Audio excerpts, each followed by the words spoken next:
Aujourd'hui, je pense que ça va parler d'ISP. Ouais, ça va parler d'ISP. Donc dans cette vidéo, je voulais vous parler de deux choses. La première, et vous l'aurez évidemment facilement deviné, ce sera de vous parler de ce fameux ISP. Et la deuxième, ça sera de vous présenter le projet que je suis en train de préparer actuellement et qui est complètement lié au premier point. Projet qui va prendre quand même un peu de temps à être réalisé. Bon alors déjà pour commencer, l'ISP, qu'est-ce que c'est ?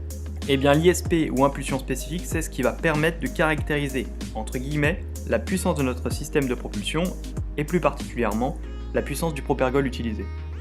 Car oui, c'est bien joli de faire du propergol, mais encore faut-il connaître ses caractéristiques et savoir ce qu'il a dans le ventre. Ça permettra d'une part de prévoir le comportement de notre moteur et d'autre part de tenter d'améliorer la puissance ou l'ISP du propergol par la suite. Et en ce qui concerne la définition de l'ISP en elle-même, elle correspond en fait à la durée pendant laquelle 1 kg de propergol sera capable de produire une poussée tout aussi équivalente, soit 10 Newtons.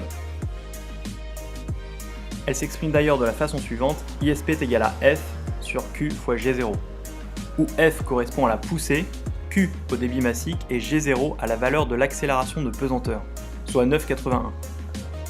Des grandeurs que l'on a déjà vues d'ailleurs dans la vidéo moteur-fusée comment ça marche. Cependant, cette équation peut aussi être écrite autrement avec la masse du propergol sous la forme suivante, ISP est égal à F fois S sur M fois G0, et où le numérateur F fois S correspond à ce que l'on appellera l'impulsion totale. D'ailleurs, quand on fait un tir statique, pour mesurer la poussée d'un moteur, l'impulsion totale correspond donc à l'aire de toute la courbe de poussée en fonction du temps, ce qui peut aussi s'écrire sous la forme d'une intégrale. Du coup, et si vous m'avez bien suivi jusque-là, pour connaître l'ISP de notre propergol, il suffira simplement de faire un tir statique afin de connaître la poussée, le temps de combustion et de remonter ainsi jusqu'à l'ISP. D'ailleurs, dans les faits, quand on voudra calculer l'intégrale de la poussée vis-à-vis du temps, on aura tout simplement à estimer une poussée moyenne pour que l'on ait juste à faire un F moyen fois le temps total de combustion, ce qui nous évitera d'intégrer tous les petits pics de poussée qu'on pourra voir sur la courbe s'il y en a. De ce fait, et c'est là qu'intervient ma transition géniale, maintenant qu'on sait comment fonctionne tout ça dans la théorie, ce que je vous propose, c'est simplement de fabriquer un banc d'essai. Un projet que j'ai notamment envie de mener aujourd'hui pour avoir un petit peu plus d'infos sur le moteur qu'on a fabriqué la dernière fois. Du coup pour ce projet je vous détaillerai un petit peu comment je m'y suis pris en vous montrant la réalisation avec toujours la même logique, le même objectif, faire le plus simple et le moins cher possible. D'ailleurs j'ai déjà commencé à regarder comment j'allais construire ce banc et je pense que ça sera pas un énorme problème en allant s'approvisionner dans un magasin de bricolage classique. Par contre j'ai aussi commencé à réfléchir à la mesure en pensant tout d'abord à l'achat d'une petite balance de 5 kg, mais je me suis rapidement rendu compte que ça serait pas suffisant du tout. Car même si on ne connaît pas précisément l'ISP de notre propergol, on peut quand même avoir au moins un ordre de grandeur grâce à notre ami Google.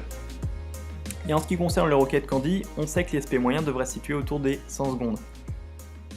Du coup il m'a suffi de reprendre l'équation qu'on avait vue précédemment en isolant la poussée, et tout en estimant notre dernier temps de combustion du premier moteur qu'on avait tiré en statique. Et au bilan je me suis vite rendu compte que ça serait un peu juste d'avoir une balance de 5 kg.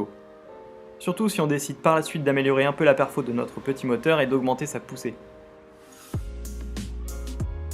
Du coup je me suis plutôt penché sur une balance de cuisine allant jusqu'à 20 kg, quitte à mettre un peu plus la main au portefeuille plutôt que de ne rien voir du tout.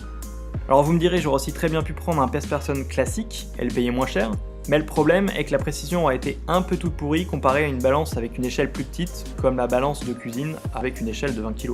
D'autre part, j'ai remarqué également que la balance de cuisine avait aussi un autre avantage, celui d'avoir un cadran vertical, ce qui me permettra de mettre la caméra assez loin du moteur pour lire la mesure. Toujours utile en cas de pépin. Bref, j'attends donc son arrivée avant de construire et régler le banc à ses dimensions. N'hésitez pas à me dire en commentaire si vous auriez pensé à d'autres moyens de mesure, par capteur notamment.